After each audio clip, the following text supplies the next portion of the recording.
আসসালামু আলাইকুম। কেমন আছেন আপনারা সবাই? আশা করছি আপনারা সবাই অনেক বেশি ভালো আছেন। আলহামদুলিল্লাহ আমি অনেক ভালো আছি।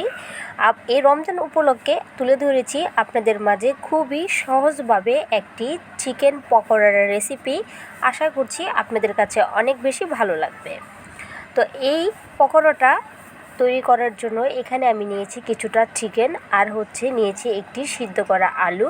তো চিকেনটা আমি ভালো করে ধুয়ে এইভাবে ছোট করে টুকরা করে আমি এগুলোকে আগেই সিদ্ধ করে রেখেছি।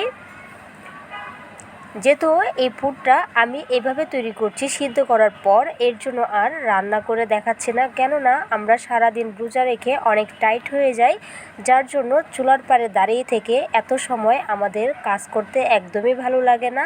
এর জন্যই সহজভাবে দেখানোর জন্য চেষ্টা করেছি। আশা করছি আপনাদের কাছে ভালো লাগবে।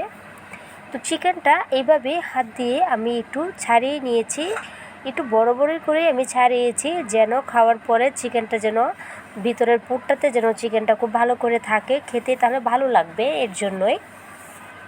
তারপরে আলুটাকে এভাবে আমি মিহিন করে নিয়েছি। এখন এটাকে একটি সাইডে সরিয়ে আমি এখানে নিয়েছি একটি বাটিতে নিয়ে নিচ্ছি মেজারমেন্ট কাপের 1 কাপ বেসন আর 1 কাপ নিয়েছি আমি চালের গুঁড়ো। খেয়াল রাখতে হবে যদি বেসনের পরিমাণটা একটু বেশি হয় তাহলে তার অর্ধেক চেষ্টা করবেন চালের গুঁড়োটা দেওয়ার জন্য।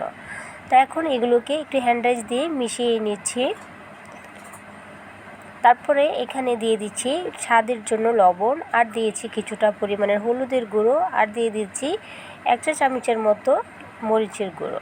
তারপরে এখানে 1/2 চা চামচের মতো আমি আদা রসুন বাটাটা ব্যবহার করছি। আর এই যে দেখেন হাতের তালুতে এখানে আমি বেকিং সোডাটা নিয়েছি খুবই সামান্য 2 চিমটির মতো, তো এটাও দিয়ে দিয়েছি। এখন এটাকে খুব ভালো করে মিশিয়ে নিচ্ছি।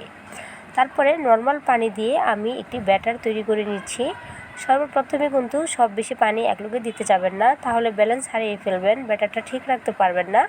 এইভাবে অল্প অল্প করে দিব আর একটি ব্যাটার তৈরি করে নিচ্ছি।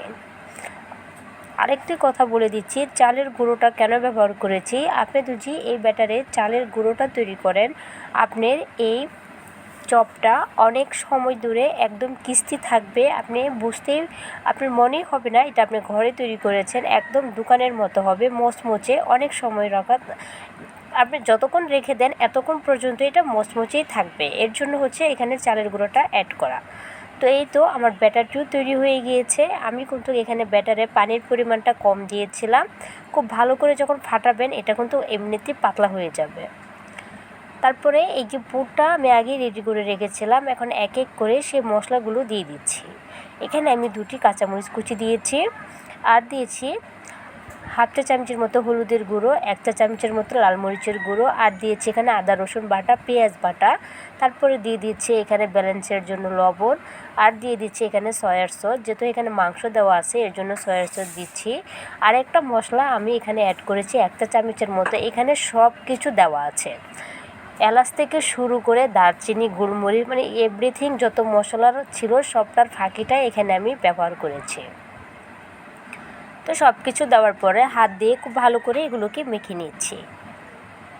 এটা কিন্তু মাংসের মশলাটাই আমি যেটা ব্যবহার করেছি, এর জন্য এখানে এক্সট্রা আর কোনো মশলা আমাদের দেওয়ার কোনো প্রয়োজন নেই। তারপরে কিছুটা তেল দিয়ে একটু ভালো করে মেখে নিয়েছি যেন এই বড়াগুলো তৈরি করতে আমাদের সুবিধা হয়। তো এইভাবে অল্প অল্প করে নিব, আর এইভাবেই চিকার মতো করে আমরা এগুলোকে আগে বানিয়ে নিচ্ছি।